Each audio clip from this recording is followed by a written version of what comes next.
Oke, Kang, mungkin dari tadi kan Akang menangis. Mungkin ada penyesalan atau apa mungkin bersama sahabat sendiri yang belum Saya terlaksana. dari kemarin mau nengok dia gitu. Kebetulan saya sendiri kalau kerjaannya lagi banyak gitu. Ya. Kemarin saya baru habis nge-MC gitu di 2 tempat seharian penuh. Kepikiran, istri saya juga kepikiran, Pak Trisno gimana? Pak Trisno gimana? Alhamdulillah masih dijagain sama Beng-Beng sama adik kakaknya. Iya. Saya udah mau ke Bandung tadi pagi ke Bandung yuk. Kita ke Bandung, kita tengokin Trisno yuk. Tapi capek, papa butuh istirahat dulu deh. Itu nyesel banget sih, cuma nengok sekali di rumah sakit dan dia ingin ngomong sesuatu sama saya dan nggak bisa, akhirnya jadi kejang. Makanya saya kasih masukan ke keluarga, udah Trisno ini butuh istirahat banget, jangan kasih akses terlalu banyak orang untuk besuk, karena dia memang butuh istirahat banget gitu. Itu yang dia butuhin gitu. Tapi sementara teman-teman yang jagain, kalau dia kedatangan teman-teman tuh happy gitu, happy, tapi dia butuh istirahat. Diajak ngobrol kejang, kan kalau pada saat dia kejang kan ngeri kejadian apa-apa gitu. Ya ini up and down gitu, kita bingung. Kata dokter enggak, ini harus istirahat. Dan berapa kali akhirnya masuk ICU lagi, keluar lagi ICU lagi gitu.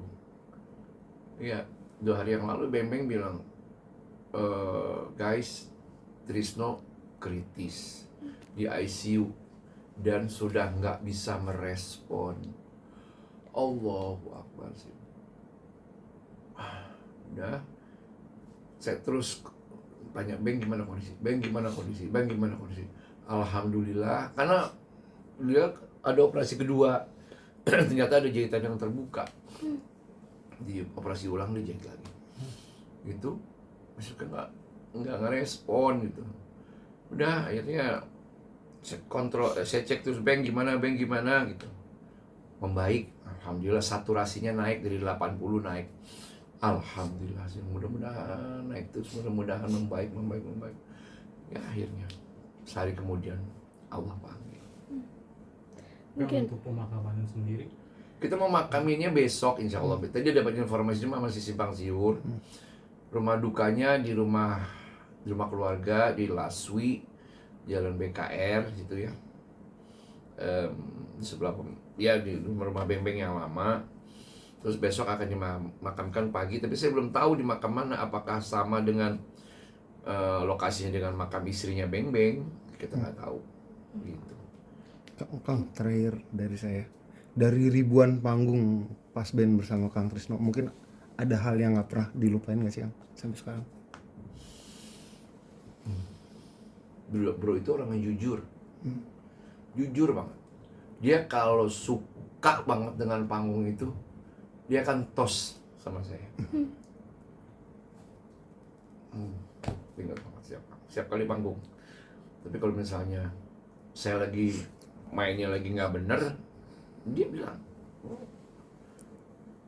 dia marah dan saya tahu, oh sorry gitu.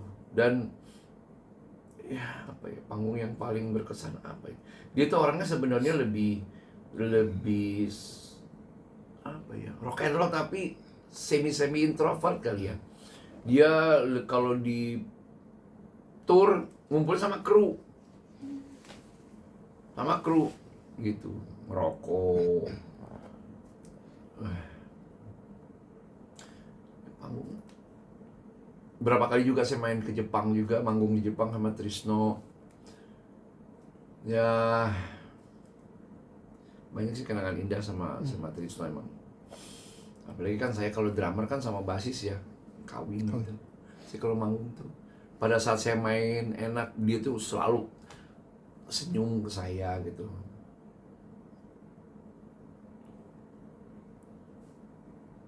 bayang nggak sih kalau nggak ada yang ngajak tos lagi kalau manggungnya keren gitu kan? Iya.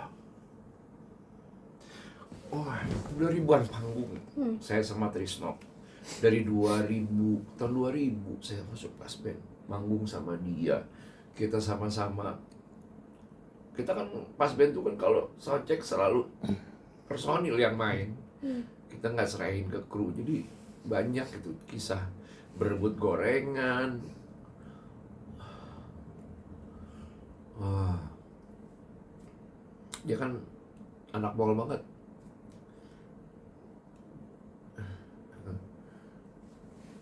Setiap kali kita mau manggung, mau ke kota mana, dia cuma tanya, ada mall nggak?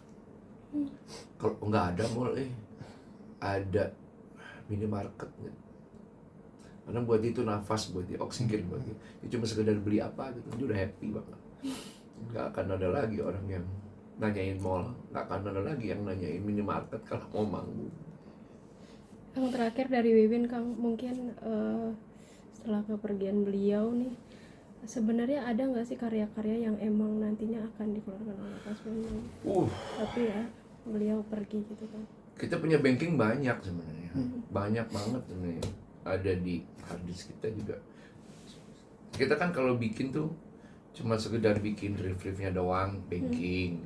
Trisno bikin dong banking gitu. Banyak banget sebenarnya. Jadi emang di momen-momen 5 tahun terakhir ini memang kita memang anget di awal, finishingnya kadang-kadang mandul lagi, anget di awal, finishing mandul lagi. Jadi ya nggak tahu ya. Ini Pas Ben itu kan sebenarnya band yang semuanya khas dari mulai bassnya, soundnya, permainan itu, bang gitarnya juga semua gitu ya. Jadi emang kita bukan orang yang sekedar ada gitu, tapi memang benar-benar colornya mewarnai di setiap lagu kita. Apalagi Trisno, semua teman-teman ngakuin bahwa soundnya Trisno itu khas banget. Cuman Trisno yang punya itu. Dan kalau pemain lain yang main itu beda. Gitu ya. Trisno emang gila kalau menurut saya sih.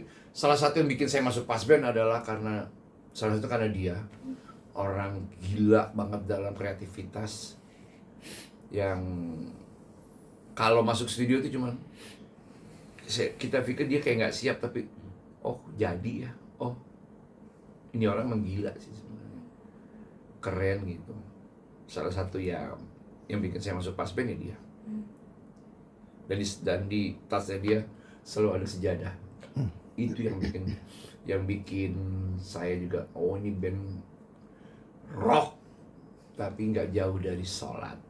Makanya 2023 alhamdulillah banget, 2023 saya bisa mengkoordinir teman-teman Pas Ben secara utuh, satu band untuk umroh bareng. Kita sama-sama masuk Raudoh, kita doa di sana. Ya mudah-mudahan sih ya, mudah-mudahan sepulangnya dari umroh kemarin Allah mengampuni semua dosa-dosanya Trisno dan